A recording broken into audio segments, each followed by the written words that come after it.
Bonsoir à tous, ravi de vous retrouver en direct sur 20 minutes TV pour notre brief info quotidien. Et ce soir, c'est la dernière de la saison. On va faire 20 minutes d'informations sur notre région. Faisons le tour ensemble.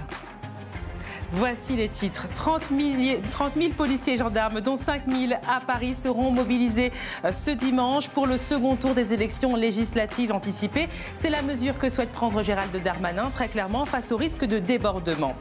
Les répétitions de la cérémonie de clôture des Jeux Olympiques et Paralympiques de Paris vont bon train et nous étions sur le terrain d'ailleurs pour celle des Jeux Olympiques. On parlera aussi d'une opération livre offert. C'était sur l'autoroute A10 cet après-midi.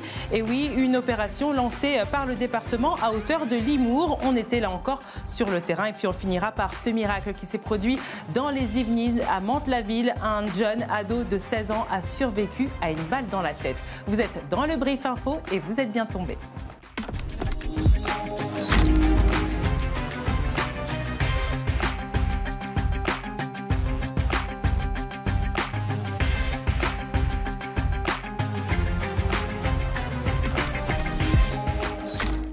Et je vous l'annonçais dans les titres, 30 000 policiers et gendarmes seront mobilisés lors du second tour des élections législatives anticipées ce dimanche, dont 5 000 seront dans la capitale. C'est la précaution que souhaite prendre Gérald Darmanin. Le ministre de l'Intérieur affirme qu'il faut redouter des débordements ce dimanche lors d'une interview donnée ce matin à nos confrères d'RMC BFM. On l'écoute.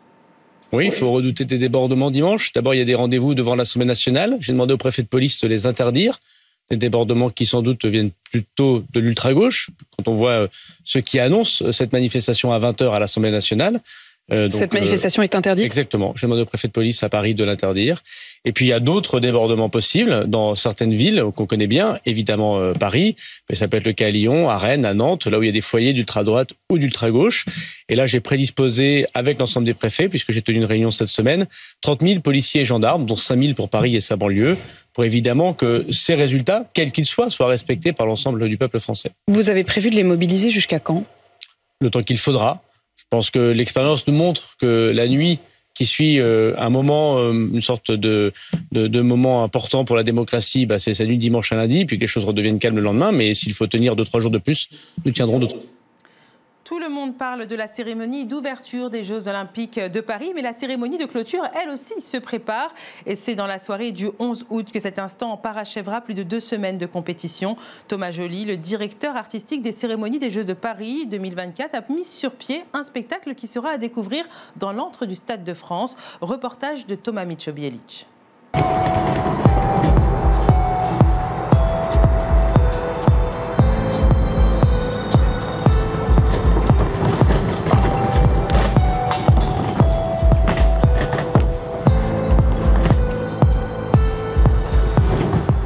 J'ai beaucoup de chance parce que j'ai effectivement l'immense plaisir de travailler sur toutes les cérémonies et d'avoir des cadres différents. La première, vous le savez, elle se passe sur la scène et là on retrouve un stade. Alors moi je suis content de retrouver le stade parce que ça ressemble à un théâtre.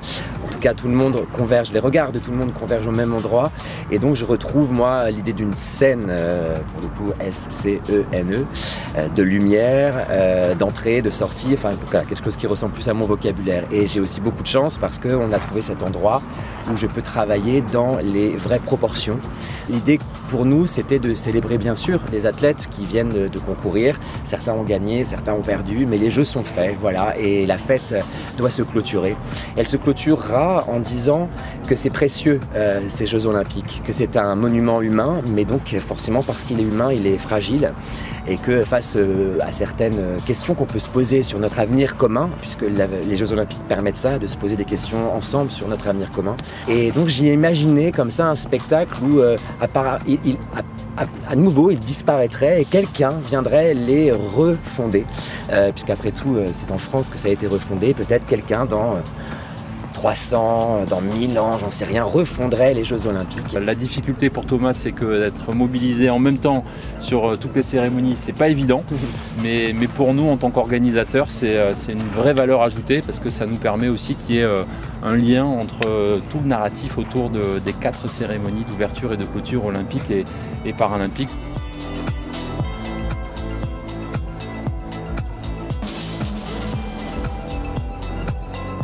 Il y a de l'appréhension forcément, puisqu'on fait des choses qui ne sont pas forcément faciles. On les a travaillées en intérieur, on les a travaillées en plein jour, et là pour la première fois on le travaille de nuit avec le show light qui commence à se mettre en place. Donc il y a de l'appréhension. Maintenant on fait en sorte que tout soit réalisé dans la sécurité la plus totale.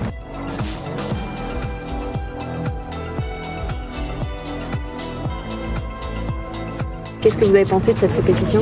Je trouve que c'était très bien parti parce qu'en 6 jours, encore une fois, il y a déjà une écriture qui est assez précise. Mais comme je le disais, tout bouge en même temps. Moi, je pense qu'il faut encore évidemment préciser la chorégraphie. Il faut que la musique se réadapte aussi à des endroits sur la chorégraphie. Et puis j'ai hâte de voir, surtout avec les costumes, en réalité, parce que ça va donner beaucoup d'onirisme. Les costumes qui sont prévus pour ces performeurs. Voilà, on est en cours, donc tout bouge encore, mais je suis plutôt très heureux moi de ce que je viens de voir. Et c'est une grande fête qui se prépare en Seine-et-Marne pour se mettre dans l'ambiance des Jeux Olympiques de Paris 2024.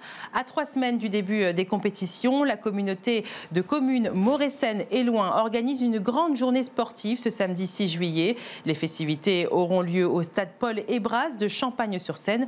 L'Euro de football sera projeté sur un écran géant. Un programme très riche avec de nombreuses animations de 14h jusqu'à 19h. Village multisport, des cadeaux à gagner dans de nombreux ateliers.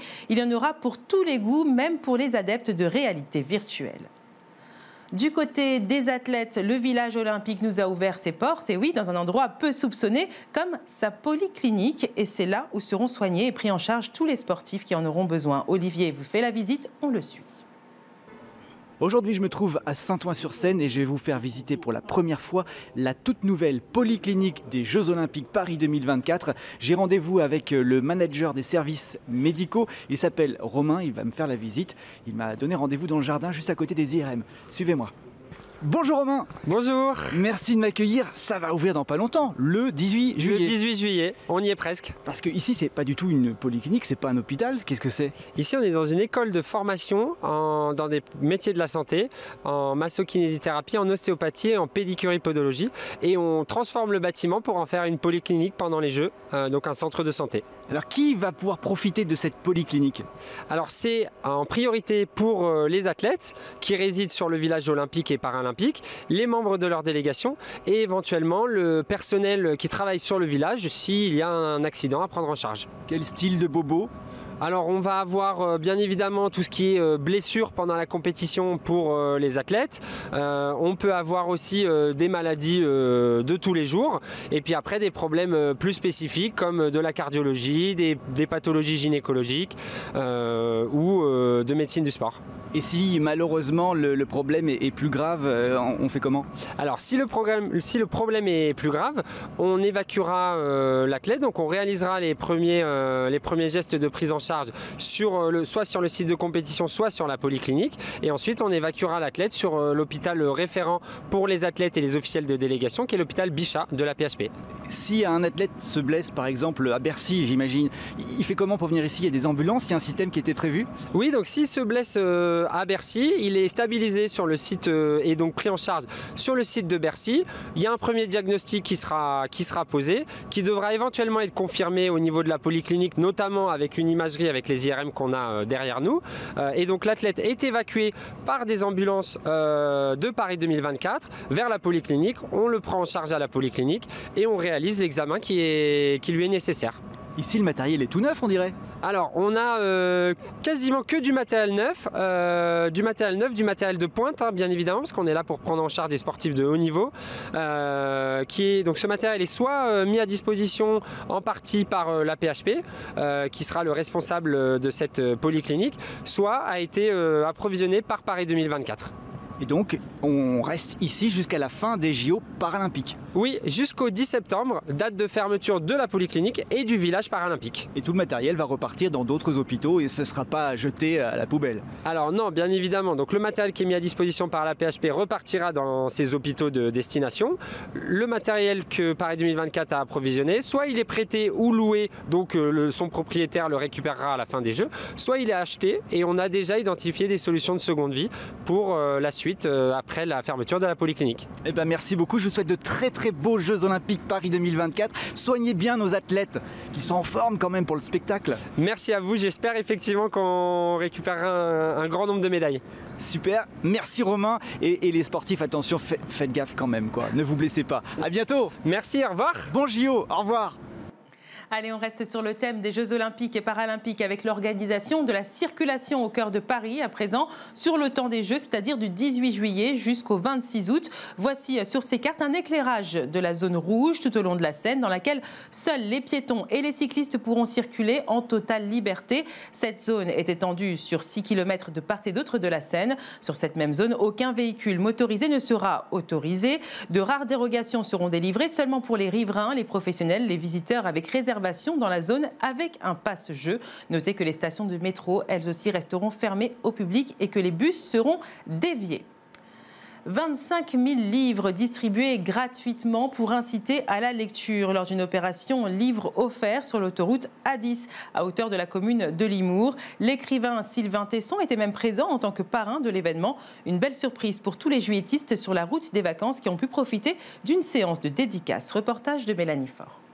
Pour Adam et pour Anna, un amical souvenir. Les usagers de l'aire d'autoroute de Limours-Janvry ne s'attendaient pas à rencontrer l'écrivain Sylvain Tesson sur leur pause déjeuner.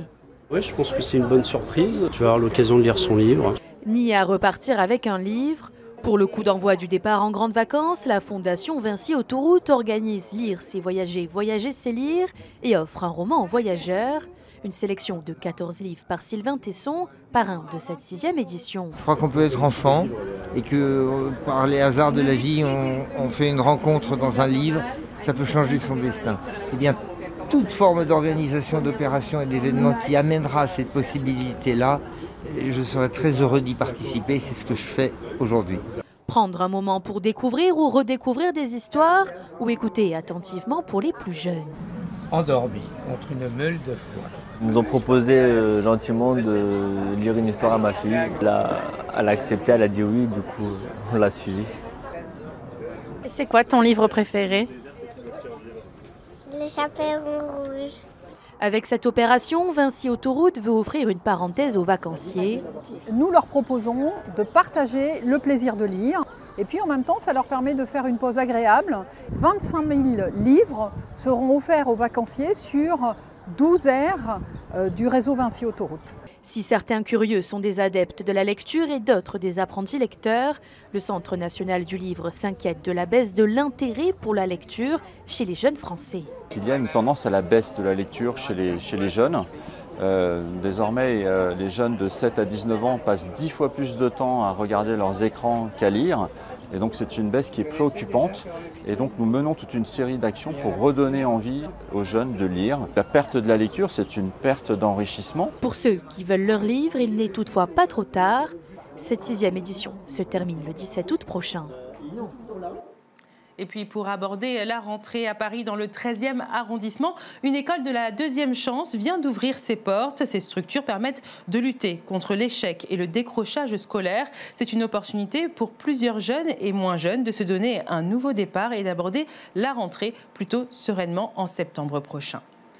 Et puis on termine ce journal à Mantes-la-Jolie, dans les Yvelines, où un adolescent âgé de 16 ans, écoutez bien, a été miraculé après avoir survécu à une balle en pleine tête. Une enquête pour tentative d'assassinat a été ouverte par le parquet de Versailles après l'attaque perpétrée dans la nuit de mercredi à jeudi. C'était l'essentiel de l'information, mais restez avec nous dans un instant. C'est le Zoom Actu 20 minutes. Vous le savez, c'est un focus dans lequel on fait tout simplement la lumière sur l'article que vous avez lu dans un des articles 20 minutes. On regarde. Et aujourd'hui, dans notre Zoom Actu 20 minutes, on s'intéresse à la Japan Expo. Et oui, et cette année, c'est Godzilla qui est l'invité d'honneur. Alors, les fans de manga seront bien sûr au rendez-vous. Est-ce que vous aussi, Benjamin Chapon, vous y serez ? Ah bien sûr, c'est un événement parisien majeur, incontournable depuis plusieurs années. Et il est de retour, donc du 11 au 14 juillet, au parc des expositions de Paris-Nord-Villepinte. Alors depuis sa création en 1999, le salon a grandi en même temps que la passion française pour les mangas. Rendez-vous compte, un livre sur 4 vendu en France est un manga aujourd'hui. Mais la Japan Expo n'est pas qu'une immense librairie manga, mais bien une célébration de la passion pour le Japon dans tous ses aspects culturels. On joue à des jeux vidéo inédits, on découvre des cosplays, ces déguisements incroyables de personnages de manga, on apprend la calligraphie japonaise, la cuisine également. Bref, c'est le rendez-vous incontournable des fans de Japon. Et est-ce que si on ne s'intéresse pas plus que ça forcément à la culture japonaise, est-ce que la Japan Expo vaut le coup d'y aller ? Alors moi, je dirais que oui. Mais avant de dire pourquoi, je dirais qu'il faut prendre ses précautions. La Japan Expo, ça se mérite. D'abord, il faut avoir son billet d'entrée. Certains jours et horaires sont déjà complets aujourd'hui, donc on n'y va pas au petit bonheur la chance. Ensuite, il faut se préparer. Une journée à la Japan Expo, c'est fatigant. Il y a beaucoup de monde. 250 000 personnes sont attendues sur 4 jours. Il fait chaud, on marche. 140 000 mètres carrés d'exposition. On piétine, on fait la queue pour manger, pour aller aux toilettes. Donc, il faut avoir tout ça en tête. Enfin, il y a l'aspect budget. La Japan Expo, c'est cher. Il y a le billet d'entrée déjà, qui varie entre 25 et 50 euros par personne. Et si vous voulez assister à certaines rencontres et dédicaces exclusives, il faut payer un supplément. Et surtout, une fois à l'intérieur, les tentations sont nombreuses. Il y a énormément de boutiques qui proposent des produits exclusifs ou très rares qui sont présentés uniquement à la Japan Expo. Et la culture japonaise est particulièrement douée, vous le savez sans doute, pour nous faire craquer, pour nous faire succomber, avec notamment ce qu'on appelle le kawaii, le mignon. C'est des petites figurines, des peluches, des gadgets. Et d'ailleurs, les autorités japonaises l'ont bien compris. Elles ont prévu de multiplier par 4 en 10 ans les revenus liés à l'exportation de leurs produits culturels pour atteindre, donc dans 10 ans, les 118 milliards d'euros. Waouh! Alors, si je comprends bien, quand je vous écoute, Benjamin Chapon, j'ai l'impression que la Japan Expo, c'est chiant, c'est cher, c'est fatigant, ça donne pas très envie tout ça. Alors certes, mais passé ces inconvénients, une journée à la Japan Expo, c'est l'assurance d'en prendre plein les yeux et plein les oreilles. Il y a des stands dédiés, je l'ai dit, à la gastronomie, au sport, à la musique, aux jeux vidéo. Par exemple, c'est assez rare, en France, on peut y croiser des stars du manga, des vraies stars. Par exemple, cette année, il y aura la mangaka Faye, qui est l'autrice de Love of Kill, qui est une histoire d'amour entre un tueur à gages et une chasseuse de primes. Il y aura aussi une autre immense star du manga, du Furio manga, qui est un genre bien particulier, qui s'appelle Tetsuhiro Hirakawa. Il vient présenter sa nouvelle série, Nanpix. Et à part le manga, il y a la musique. La Japan Expo, c'est devenu véritablement un festival de musique avec une vingtaine de concerts chaque jour. Et ce festival, il permet de découvrir la variété musicale japonaise, finalement, parce que ça va de la musique traditionnelle à la pop, le métal, le rock. Par exemple, cette année, parmi les invités d'honneur, on va dire, il y a le girls band Kanagi Rabbits qui explore le folklore traditionnel japonais, les contes, les légendes, mais avec des sons pop, donc parfaitement audibles pour nous. Si vous préférez des expériences plus étonnantes, il y a des stands de dégustation de spécialités japonaises, avec notamment cette année un énorme bar à saké à fréquenter avec modération, hein, bien sûr. Et pour digérer, il y a des cours d'initiation aux arts martiaux ou à la décoloration florale, qui est un art ancestral au Japon. Et enfin, bien sûr, cette année, c'est la grosse attraction, et gros, c'est le cas de le dire, ce sera Godzilla, donc le roi des monstres, qui a 70 ans, il fête ses 70 ans, il est pompier bon oeil. Il y aura donc une exposition dantesque avec plus de 300 mètres carrés, avec des affiches, des figurines, des goodies, un Godzilla géant, et c'est toute l'histoire de ce monstre qui est devenu gentil avec le fil des années pour les Japonais. C'est donc toute son histoire qui sera retracée. Alors, est-ce qu'on va vraiment comprendre la culture japonaise en allant à la Japan Expo, du coup ? Alors, probablement pas. On est quand même en France. Hein. Les particularités culturelles japonaises, elles ne se laissent pas si facilement mettre en bouteille. En fait, hein. Il y a de la subtilité, un mode de vie et de pensée qui sont propres au Japon et qui sont parfois un peu difficiles à comprendre pour les Français. Ça prend du temps, de l'apprentissage. En revanche, à la Japan Expo, vous allez rencontrer des fans français de la culture japonaise qui sont des personnes passionnantes. Parfois, on les appelle les weebs, W-E-E-B-S. Ces gens sont si fascinés par le Japon qu'ils en adoptent les codes culturels, notamment les habits. Alors, ces personnes sont parfois moquées. On les accuse aussi d'appropriation culturelle, mais c'est un peu injuste. Il y a beaucoup, mais vraiment beaucoup à apprendre à discuter avec les weebs. Ils sont de parfaits ambassadeurs de la culture japonaise, si tant est que, comme au Japon d'ailleurs, vous les abordez avec respect et politesse. Bref, moi je dirais qu'à défaut de pouvoir aller au Japon, qui est quand même un peu loin et cher, il faut aller à la Japan Expo. Eh bien, je ferai le voyage, en tout cas, ça c'est sûr. Merci beaucoup, Benjamin Chapon, d'avoir été avec nous pour nous éclairer sur cet événement de l'été, on peut le dire ainsi. Et quant à vous, je vous donne rendez-vous dans quelques instants en direct sur 20 Minutes TV pour le débrief info, la dernière de la saison. À tout de suite.